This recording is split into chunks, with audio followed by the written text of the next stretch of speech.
welcome back to Tech Blast, where every week we give you the best tips to improve your classroom learning. This week's tip is screen recording, as this is a brilliant way to go through classwork, do tutorials, help videos and so much more. To start off with, what you want to do is go to the Chrome extension store and search for Loom Video. It should be this top one here. Then what you want to do is click on the blue download button.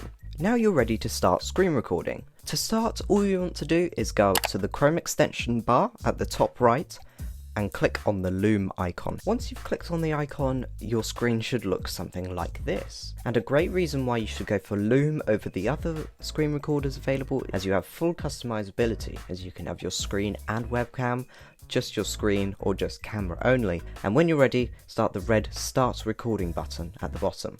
If you want to find out more on how to screen record, all of the features and some alternatives that I recommend, click or tap the screen right now or check out the link in the description box below.